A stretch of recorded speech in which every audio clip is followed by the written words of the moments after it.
എല്ലാവർക്കും പുതിയൊരു വീഡിയോയിലേക്ക് സ്വാഗതം. നമ്മൾ ഈയിടയ്ക്ക് എലിമിനേഷൻ ഫോം ഫില്ല് ചെയ്യുന്നത് എങ്ങനെയാണെന്ന് കഴിഞ്ഞ ദിവസം ഞാനൊരു വീഡിയോ ചെയ്തിട്ടുണ്ടായിരുന്നു. അതിൻ്റെ അകത്ത് നിരവധി പേര് ഒത്തിരി സംശയങ്ങളൊക്കെ ചോദിച്ചിട്ടുണ്ടായിരുന്നു.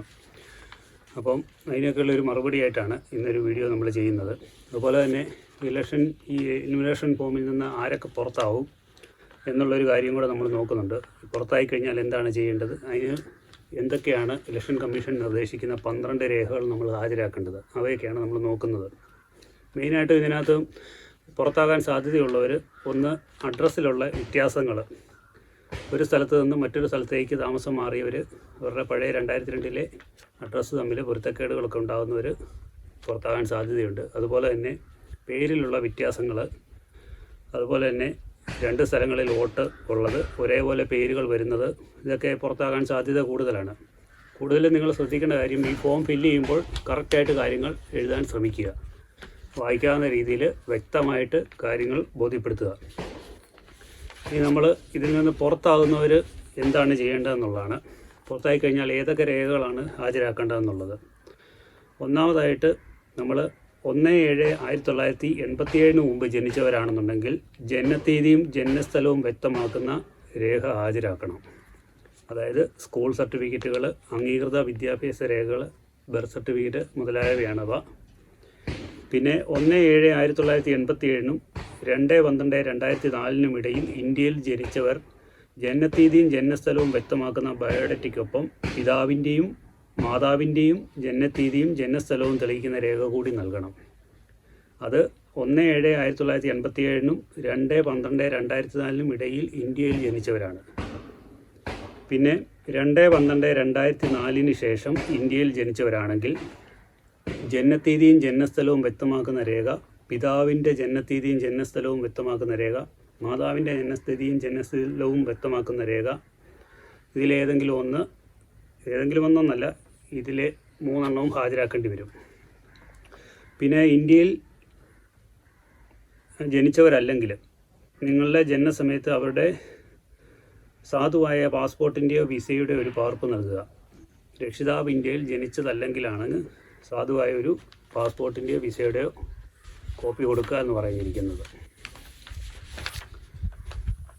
ഇന്ത്യക്ക് പുറത്ത് ജനിച്ചവരെങ്കിൽ വിദേശത്തുള്ള ഇന്ത്യൻ മിഷൻ നൽകുന്ന ജനന രജിസ്ട്രേഷൻ തെളിവ് രേഖ അറ്റാച്ച് ചെയ്യുക.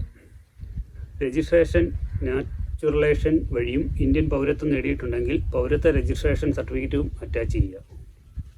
പിന്നെ പറയുന്ന 12 രേഖകളാണ് ഏതൊക്കെയാണെന്നുള്ളത്.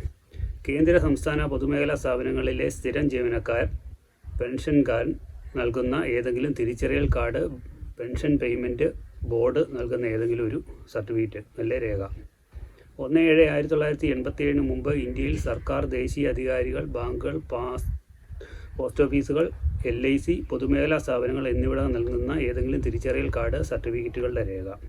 3 ജനന സർട്ടിഫിക്കറ്റ് യോഗ്യതയുള്ള അധികാരികൾ നൽകുന്ന, അതായത് ബർത്ത് സർട്ടിഫിക്കറ്റാണ്. 4 പാസ്പോർട്ട്.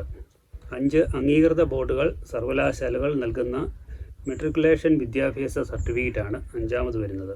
6ാമത് യോഗ്യതയുള്ള സംസ്ഥാന അധികാരികൾ നൽകുന്ന സ്ഥിരതാമസ സർട്ടിഫിക്കറ്റ്. 7 വനാവകാശ സർട്ടിഫിക്കറ്റ്.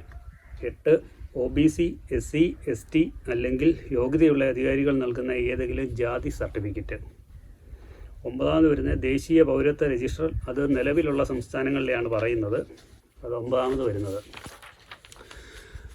10ാമത്തേത് സംസ്ഥാന ദേശീയ അധികാരികൾ തയ്യാറാക്കിയ കുടുംബ രജിസ്റ്റർ, അതാണ് 10ാമത് വരുന്നത്. 11 സർക്കാർ നൽകുന്ന ഏതെങ്കിലും ഭൂമി, വീട്, അപ്പാർട്ട്മെൻറ്റ് സർട്ടിഫിക്കറ്റ്, അതാണ് 11ാമത് വരുന്നത്. 12ാമത് വരുന്നത് ആധാർ കാർഡ്. അത് 9/9/2025 മുമ്പുള്ളതായിരിക്കണം. ഇങ്ങനെ 12 രേഖകളാണ് സർക്കാർ പറയുന്നത്. ഇതിൽ ഒട്ടുമിക്ക രേഖകളും നമ്മുടെ കൈവശമുണ്ട്. മിക്കവർക്കും ആധാർ കാർഡുണ്ട്, പാസ്പോർട്ടുണ്ട്, അല്ലെങ്കിൽ സ്കൂൾ സർട്ടിഫിക്കറ്റുകളുണ്ട്. ഇതിലേതെങ്കിലും ഒന്ന് നിങ്ങൾ ഹാജരാക്കിയാൽ മതി.